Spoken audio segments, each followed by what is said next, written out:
करी, जितनी दवाइयां लगा सकते थे उन्होंने वो किया। फायर ब्रिगेड लेट आई, जिसकी वजह से ये बचा नहीं पाए। तकरीबन ये मान लीजिए 1 घंटे बाद फिर फायर ब्रिगेड ने अपना काम शुरू किया। हमारी सरकार से कोई दिक्कत नहीं, क्योंकि सरकार तो किसी ना किसी की रहेगी, लेकिन यहाँ जो अधिकारी हैं उन्हें ये देखना चाहिए था। लगातार अगर हम ज्ञापन दे रहे हैं तो किसी ना किसी कारण से दे रहे होंगे। यहां से निकलने तक का रास्ता नहीं था, रास्ता बंद कर देते थे। 45-46 एक दिन गाड़ियां बंद कर ली थी हमने, जिसपे लिखा था गाजियाबाद नगर निगम, गाड़ियों पे लिखा था। उनकी वीडियो हमारे पास है। हमने उन गाड़ियों को रोक लिया, क्योंकि उन्होंने सारी चीजों के बाद जब यहाँ गौशाला खत्म हो गई, हमें सबने अपनी तरफ से आश्वस्त किया। लेकिन मैं उन लोगों का बहुत बहुत धन्यवाद करना चाहूंगा जो कुछ एनजीओ चला रहे, जिन्होंने मिलकर ये छप्पर लगाया, इस गर्मी में उन गायों को बचाने का काम किया। आपके हमारे भाई हैं, युवा लोग हैं। देखिए, गौशाला कभी एक की नहीं होती, गौशाला हम सबकी होती है। तो सबके सहयोग से इस गौशाला को हम दोबारा खड़ा करेंगे। हम सरकार से मांग भी करेंगे कि मिलनी चाहिए।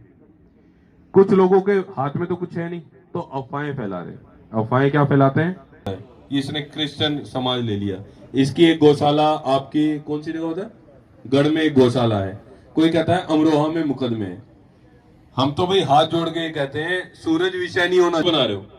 अगर सूरज ब्राह्मण नहीं है कोई दिक्कत नहीं, सूरज वाल्मीकि है कोई दिक्कत नहीं, सूरज क्रिश्चियन है कोई दिक्कत नहीं। अब तक कहां थे जब ये गौशाला चला रहा था, सबकी सेवा कर रहा था? जब भी तो आके पूछते।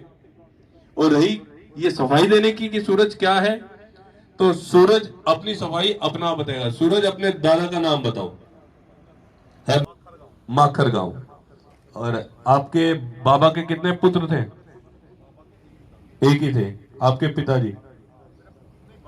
ये विषय ना रहे कि भाई ये सूरज कौन है। आशु वर्मा जी ने ये कही है कि सूरज पंडित नहीं है। आशु वर्मा जी जो मेयर है हमारे, उन्होंने मैं गोद खिलाया हुआ हूँ।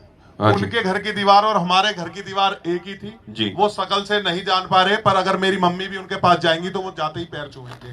तो लोगों ने ये अफवाह बना दी है कि सूरज पंडित नहीं है।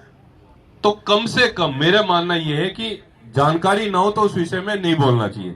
इसके अंदर जो सरकार है, इस प्रदेश में जो सरकार है, सब गौ इच्छा की बात करते हैं। मेरी माताएं, बहनें, भाइयों, बुजुर्गों सब यहां उपस्थित हैं।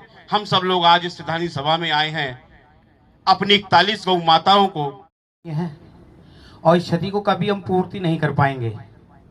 पूरी जिंदगी चाहे हमारा जीवन इसी तरीके से निकल जाएगा, लेकिन इस क्षति की पूर्ति कभी नहीं हो पाएगी। और जिसने इन घटनाओं को अंजाम दिया है, जिसने भी दिया है, कोई भी हो, लेकिन मैं मानता हूँ वो धर्म विरोधी है, अधर्मी है, उसे सख्त से सख्त सजा दी जाए। यदि प्रशासन देने में असमर्थ है तो सबसे पहले मैं उसे सजा देने के लिए मैं खुद तैयार हूँ। सबसे पहले यदि प्रशासन और डीएम साहब को अब से नहीं, मैं 2 से 3 साल किया गया, कहा डीएम साहब, दोनों डीएम साहब ने कहा उन्हें ठंडों में बाहर निकाल दें।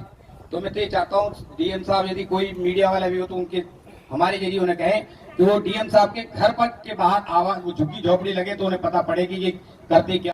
हिंदुत्व के ऊपर कुछ बोला था तो मेरे को भी जेल में डाल दिया।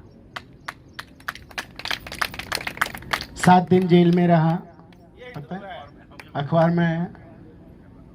मैंने कुछ गलत नहीं बोला, मैंने कुछ गलत नहीं बोला, लेकिन फिर भी क्या गलत बोला? मैंने बोला ये भगवा को ये आतंकवाद बोलते हैं, यही तो बोलते हैं भगवा आतंकवाद है। तो भगवा को आतंकवाद बोलते हैं। मैं अगर आपको चोर कहूँ, आप चोर हो, तो आपको चोर बनना चाहिए या नहीं? अब भगवा को आतंकवाद बोला है तो भगवा आतंकवाद बन जाए।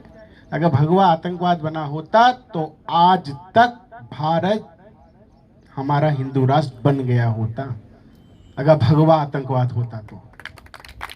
पुंडरीकाक्ष मंगलाय तनु हरि, बोलो गौ माता की।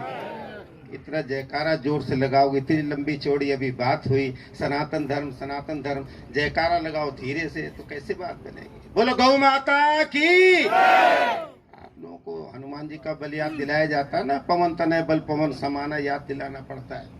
बड़ी लंबी चौड़ी बातें मैं सुन रहा था अभी। क्या कहना है, क्या 41 गौएं मरी हैं। हम अभी भी प्रवचन, मेरा परिचय छोटा सा है, करीब करीब जितने धार्मिक चैनल दिखाते हैं इनका मैं सीईओ रहा हूँ, सुदर्शन न्यूज का रहा हूँ, दैनिक जागरण रहा हूँ, इस सनातन में थी चैनल। उन्होंने कहा 2 मिनट लिया आना है, आप लोगों के दर्शन करने थे, गौ माता का काम था। करना क्या है, बड़े बड़े महामंडलेश्वर बड़े बड़े संत चले जाते हैं, हो गया जी, जय जय श्री राम। हो गई है पीर, पर्वत सी पिघलनी चाहिए, अब कोई गंगा निकलनी चाहिए।